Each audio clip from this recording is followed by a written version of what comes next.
მადლობთ. გამარჯობა მოგესალმეთ ვანოს შოუ, მთავარი იუმორისტული შოუ. თავარ არხზე აი აქ უნდა აპლოდისმენტები არ ისე ვიყავს ხოლმე გამოცხადება. ვიწყებ თავარი სენსაციური თემით ძვირფასო მეგობრებო. ბიძინა ივანიშვილი კვლავ გამოჩნდა. ოღონდ პირდაპირ კი არ გამოჩნდა. ოცნებით პოლიციის საბჭო შეიკრიბა და ბიძინა იქ გამოჩნდა. ოღონდ მონიტორზე. არ მივიდა, სკაიპით ჩაერთო. მე ვფიქრობ, რომ ძალიან მარტივი სიტყვებით არის ეს ნიუსი გადმოცემული, მაგალითად, იმედზე ასე მარტივად არ იტყოდნენ. იმედზე იტყოდნენ, რომ შეიკრიბა ქართული ოცნების ნეტარი ელიტა, რათა ემსჯელათ არჩევნებისას ქვეყნის ბედიღბალის გაუმჯობესებაზე და ამ დროს სკაიპით გარდამოვიდა ბიძინას მადლი. ასე იტყოდნენ. ამ შეკრებაზე ბიძინამ სკაიპიდან ბრძანა, რომ 2020 წლის არჩევნების დროს ოცნების საარჩევნო შტაბის ხელმძღვანელი იქნება ირაკლი კობახიძე. ფაქტიურად ოცნების ხოტკაზე მივიდნენ ბობოლა ქოცები, ბიძო ჩაერთო სკაიპით და მოინათლა კობახიძე. ზოგადად ამ ხელისუფლებას უხდება ესეთი ტერმინოლოგია, იქ რაღაცა მონათვლები, რაღაცები, ესეთი ამბები. ქართულმა ოცნებამ უკვე დაიწყო საარჩევნო კამპანია. გავრცელდა ხმა, რომ ოცნების საარჩევნო სიის პირველი ნომერი იქნება ვინ? ბატონი ბიძინა ივანიშვილიო. ისევ ესწრება ალბათ ხალხის გულისმოგებას, ასე რომ ხალხო, ჩემო ბრძენო ერო. ახლა ამ მასტურსახიანმა კაცმა არ დაგიწყოთ, რომ უფასო ფულიო 5 მილიონი თითო სოფესო, კერძებს გაგინულებთო, ყოველ მეორე ოჯახსო შეკვეთილში დაგასვენებთო და სხვა ასეთ დაპირებებს მოაყმებით. გახსოვდეთ, რომ ბრძენიერი ვართ. ხომ ასეა ხალხო, ბრძენიერი ხომ ვართ? ხალხო, ბრძენიერი ხო? შეხედე. ბრძენერს მაინც გაექ საყური. ავიცი რა, სხვანაირად ხო ვილაპარაკო, არ ვიცი. არა და ბრძენიერი ვართ და.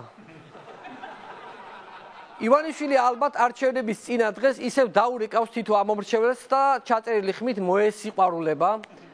არ ვიცი, ბატონო ბიძინა, ხალხის ნდობა და სიყვარული ისე გაქვთ დაკარგული, რომ ტელეფონიდან ხელები თუ არ გამოყავი და პატარა მასაჟიც არ გაგვიკეთეთ. აი აქ კისერთან არ ამგონია, რომ რაღაც მაგ სიტყვებმა კიდე იმოქმედოს. რაღაცა რელაქსიც გჭირდება, ხო იცით, ამომრჩეველს. ისე ამ 8 წლის მანძილზე ვითომ ისწავლა ხალხმა ახლა ბიძინას ტყუილები. აი მაგალითად სალომეს არჩევნების დროს 1.5 მილიარდი სესხი ბიძინამ გადაიხადა ხო თქვენ ხო გახსოვთ ადრე ვამბობთ იცით რამდენი გადაიხადა თურმე სინამდვილეში 38 მილიონი მოკლედ ამ არჩევნებზე ბიძინამ სალომე ხო მოატყუა თამარი ხარო ბანკები ხო მოატყუა ამ სესხების შესყიდვით თვითონ ხალხი ხო მოატყუა 1.5 მილიარდი გავეციო თქვენს გამო მაგრამ ამისგან რა ტყუილი უნდა გაგიკვირდეს კაცო მიქელ გაბრიელს ატყვევს 30 წლის ვარო არჩევნების მოახლოებასთან ერთად აბობოხრდა უკრაინელი საქართველოს მესამე პრეზიდენტი ნახოთ მისი მიმართვა და ტერიტორია საიდანაა ერთვება ჩვენ ვიყავით სანიმუშო სამაგალითო ქვეყანა და ეხლა სამუდამოდ მოგჭრა საქვეყნოთ ივანიშვილმა თავი ყოველ შემთხვევაში სანამ თვითონ არის იქ ამიტომ ჩემი ბრძოლა იქნება ძალიან გადამწყვეტი ელიოზ რას წამოვიდა ხარ კაცო ამ გაგანია პანდემიის დროს შუაგულ მინდორში ან ვირუსის არ გეშინია ან გველკუასი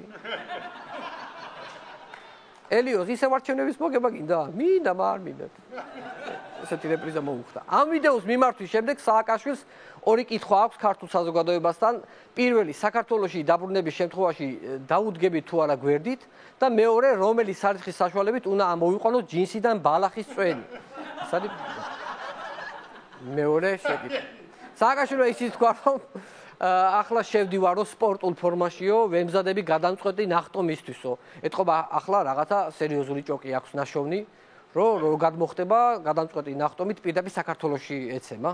იმიტომ რომ წინა 8 წელი უფრო მოკლე ჭოკები ქონდა, ხან ტრაბზონში ეცემოდა, ხან ხოფაში, ხან სად და რეალურად ეს ცოტა დაგრძელდა ჯოხი ალბათ. არა 2020 წლის არჩევნები ყველაზე საინტერესო და განსხვავებული იქნება, მე პირობას გაძლევთ. ალბათ სავარაუდოდ ძირფასო მეგობრებო ამაზე ის ფაქტიც მეტყველებს რომ გირჩმა შემოგთავაზა საკმაოდ უცნაური ინიციატივა არჩევნებზე მისულ მოქალაქეებს ეძლევათ შანსი რომ მოიგონ ავტომობილი Tesla Motors-ი არ მოგესალმებით მეგობრებო გირჩი არჩევნებზე მანქანას ათამაშებს ვინც მივალთ არჩევნებზე ყველა შეიძლება ერთ მოუხდეთ დოლურაში და ერთმა მანქანა მოიგოს ისე მინდა გითხრათ, რომ ეს გათამაშების პირველი შემთხვევა ნამდვილად არ არის. რამდენი პარტია ყოფილა დღემდე და არის მაგალითად საქართველოში, რომელიც არჩევნების წინ რაღაცას ათამაშებს. უფრო ხშირად ტრაქს ათამაშებენ ხოლმე სიმართლე რო გითხრათ. ბოდიში ესეთი ანატომიური იუმორისთვის. სხეულის ამა თუ იმ ნაწილის ხსენება რო გჭირდება ხუმრობაში, აი ამას ქვია ძვირფასობა ანატომიური იუმორი. რაღაცნაირად ხო, აი ესეც რაღაც საშუალო დონის იუმორია. ნუ არც კარგია, არც ცუდია, ზოგადად ნუ მაღალი ხარისხი არ არის. მე ვფიქრობ, რომ ოცნების ხარდაჭერებიდან მოიგებს აუცილებლად ვიღაც აი ამ მანქანას, იმიტომ რომ ეგენი წინა არჩევნების მსგავსად რამდენიმე ადგილას მისცემენ ხმას და შესაბამისად დოლარში ბევრი ბილეთი, მაგათი ბილეთი მეტი იქნება. ხო ხდებით? ისე ეს მანქანის გათამაშება ხო სასაცილო ამბავია, მაგრამ ამაზე სასაცილო იქნება გირჩის ტესლაც, რომ ამბროლაურის მერმა მოიგოს. მადლია ისე ბიძინა არ უფრთხილდება რაჭას და ეს კაცი მაინც გაუფრთხილდება და მე ამ ეკოლოგიური სუფთა მანქანით ივლის. პორშეს კიდე გაყიდის და ისე ბეთებში შეაგდებს ახალ ფსონებზე. აუწყე კაცი ისედაც აწყობილი ცხოვრება ერთ წუთში. აი მართალია დიდი დრო გავიდა, მაგრამ თუ გონია რომ დამავიწყდი. ძალიან ცდები, აი არა. როდენდე უნდა გამყვეს, სადამდე შეიძლება მახსოვდე. ახლა ცოტა ძიმე თემას უნდა შევეხო მეგობრებო, როგორც იცით, რამდენიმე დღის წინ ოკუპანტებმა დაჭერეს და გაიტანეს საქართველოს მოქალაქე ამ თემაზე. ჟურნალისტებმა კითხვით მიმართეს ქართული ოცნების ერთ-ერთ ლიდერს გია ვოლსკის. ნახოთ რა პასუხი გასცა მან. ზოგს დაიჭერენ, ზოგს ფერში დაჭიან და ეგ არის ოკუპაცია, რო შეაგონია. ოკუპაცია რო კარგია. აი, ზირფასო მეგობრო, რა კომენტარი უნდა გავაკეთო ამაზე? აი, ვოლსკის განცხადება ერთგვარი ისტორიული პროექტია, სახელწოდებით შეეგუე საქართველოს უახლოეს ისტორიას. წარმოიდგინეთ, ჩვენი წინაპარი რო ყოფილიყო გია ვოლსკი, როგორ განცხადებებს გააკეთებდა. ნუ ეხლა თურქსელჩუკია და ან დაგიპყრობს, ან რაღაცას გიზავს. ან კიდე აი მაგალითად, ნუ ეხლა სპარსელები ეხლა აგაოხრებენ, აბა თამაშს ხო არ დაგიწყებენ. შაჰაბასია რა, ზოგს თავს მოჭრის, ზოგს მარჯვენას. აი ესეთი კომენტარი გააკეთა. ხალხო, თორნიკე შენგელიას ეჩხუბებოდი მთელი კვირა მოსკოვის CSKA-ში რატო გადახვედიოდა? აგერ საქართველოს პარლამენტის წევრი გია ვოლსკი უკვე თამაშობს იქ.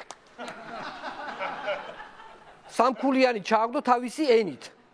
ოდ იმათ სასარგებლოდ. მოდით ცოტა დადებით ინფორმაციაზე გადავიდეთ. ძალიან საინტერესო ინფორმაციაზე, ძვირფასო მეგობრებო. ყურადღება. სასიხარულო ინფორმაცია მთელი ერისთვის. ძალიან გთხოვთ სუსტი გულისმხოლი ადამიანები მოშორდით ტელეეკრანებს, რომ სიხარულისგან შოკი არ მიიღოთ. მაშასე, როგორც იქნა 8 წლიანი ლოდინის შემდეგ პირველად ლარის კურსი გამყარდა? არა. თითოსოფელს 5 მილიონი დაურიგეს? არა, ძვირფასო მე უპრეცედენტო კრედიტი დარიგდა? არა. კომუნალური ტარიფები დაიწია თვითონ? არა. მოემზადეთ. შეკვეთილის დენდროპარკი გაიხსნა. ძვირფასო მეგობრებო, გაიხსნა. რა იყოთ ხალხო, რა უჟმური ხალხი ხართ.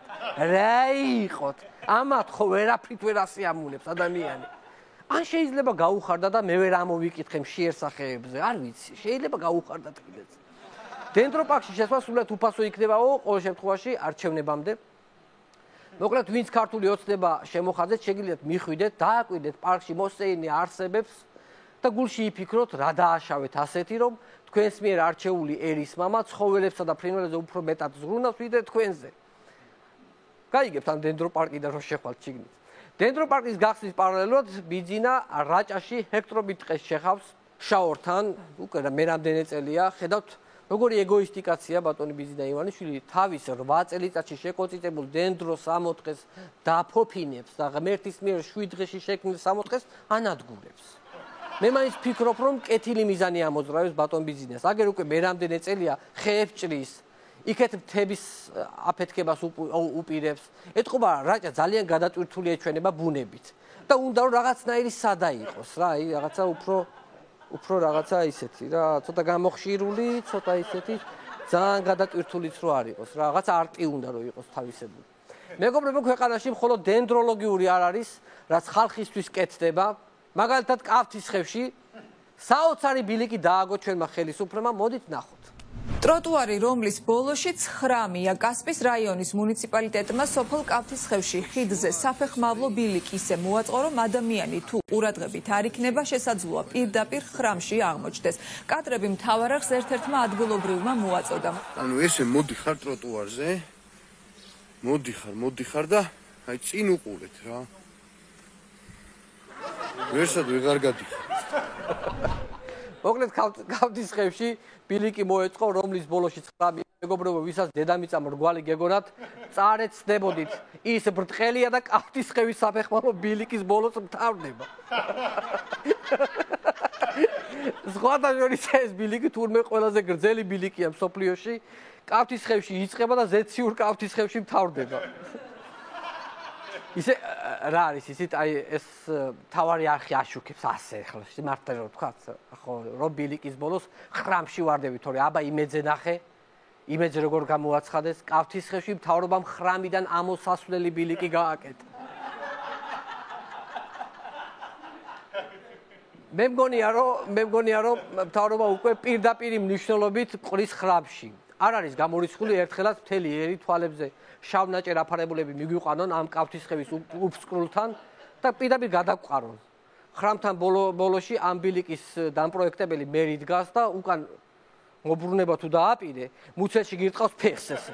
თან ყვირის ეს კავთისხევია ესე და გაგდებს ხრამში და დისის კავთისხევი, ანუ ეს ხო იმაში ფილმში როა რა. ძვირფასო მეგობრებო, ახლა რაც უნდა გაჩვენოთ, ის უნდა გაკეთებულიყო, უბრალოდ ჯერ ვერ გაკეთდა. გახსნის ვადა გადაიწია. ვიდეოში ნახეთ რის გახსნაზეა საუბარი. ქუთაისის ცენტრალურ ბულვარში არსებულ საპირფარეშოს გახსნის ვადები გახანგრძლივდა. სამუშაოებს შეპესე ელეონ ტურია ხორციელებს, რომელიც ხელშეკრულებით განსაზღვრულ ვადებში ვერ ჩაიდგა. არც მეტი, არც ნაკლები ტუალეტის გახსნის ვადები გახანგრძლივდა ძვირფასო მეგობრებო. მართალია ამ მთავრობის ხელში ტუალეტის გახსნაც კი იწელება, მაგრამ ქუთაისისთვისაც რაღაც ხომ კეთდება ძვირფასო მეგობრებო. არა ესე არ მოხდა. ქუთაისისთვისაც რაც ხო კეთდება. დედაქალაქშია რაღაც ხო კეთდება და ქუთაისშია რაც ხო კეთდება. ამ ფაქტის გამო ქუთაისის ახალი სლოგანი აქვს ქუთაისი მოთმინების ქალაქი. ესეც კაი ერთი 50,000 ლარიანი იდეა, ასე ვისვრი რა ჰაერში ამ იდეებს რა უფასოდ. ეთყობა ამ ტუალეტის გახსნას იმითო წელავენ რომ არჩევნებისთვის უნდათ რომ დაამთხიო და მაგ დღეს გახსნა და არჩევნებამდე თუ მოასწრეს გახსნა კი გადატეხავს ოპოზიციას წელში. ამ ხელა მასშტაბური პროექტი, ტუალეტი იხსნება ხალხო. რამე მარკეტი კი არ იხსნება. ამ ხელა შუა იმაში ბულვარში. ან 8 წელიწადში მეტი რით უნდა გადაყვეს მთავრობა ამ ქუთაისს მე არ მესვის. რით ვერ მოიგო თქვენი გულები ქუთაისელებო. მართალია პარლამენტი კი დახურეს, მაგრამ სამაგიეროდ ტუალეტი იხსნება რა. მოკლედ მთავრობამ აღარ იცის უკვე როგორ გაათეთროს ფული და როგორ შეჭამოს ბიუჯეტი და ამ დროს რა ხდება? ერთ-ერთ საერთაშორისო ორგანიზაციის კვლევით მიხედვით საქართველოში ცხოვრების დონე 2012 წელთან შედარებით საშინლად გაუარეს და ადრე თუ ვიყავით 71 ადგილზე, დღეს ვართ 123 ადგილზე. ამ სიაში ისეთი ქვეყნები გვისწრებენ, როგორებიცაა ნიგერია, უგანდა და ბანგლადეში. მოკლედ ისეთი ქვეყნები გვისწრებენ, რომლებაც ამ რეიტინგის შესახებ საერთოდ არ იციან. საერთოდ შეიძლება ციფრების არსებობაც არ იცოდნენ რაღაცა ნაწილმა მოსახლეობის. ასე თუ გაგრძელდა ჩვენი ქვეყნის გაუბედურება, მალე შეიძლება აფრიკაში ესეთი გამოთქმა გაჩნდეს, დედა რო ეუნება შვილს, საქართველოში ხალხს შია და შერს საჭმელს აფუჭებ.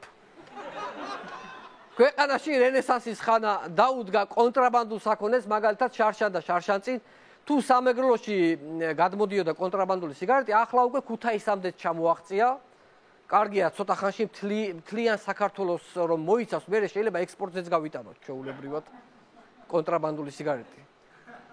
რა ვიცი, ძვირფასო მეგობრებო, ძალიან მომატებულია ქვეყანაში კრიმინალი, იქეთ კონტრაბანდას მიაქვს მთელი დასავლეთ საქართველო, უკვე უბნებში არის რაღაცა საძმოები და სასტავები, აქეთ მთავრობა კორუფციაში იხჩობა, ერთადერთი შუქი არ ქრება, რომ ბოლომდე 90-იანები ვიყოთ, ამიტომ იქნებ ღმერთმაც სადაგვიბნელოს, რომ ბოლომდე ამ მიმართულებით რომ განვითარდეთ. ხალხი ახლა არ მითხას ვიღაცამ რაღაც მაინც ხო კეთდებაო, თორე ამოუთხრი იმ ჩემ დამარხულ კალაშნიკოვს და ესე გადაგატარებთ ყველა თავზე ესე ამ კალაშნიკოვს. დანდობა არ იქნება იცოდე.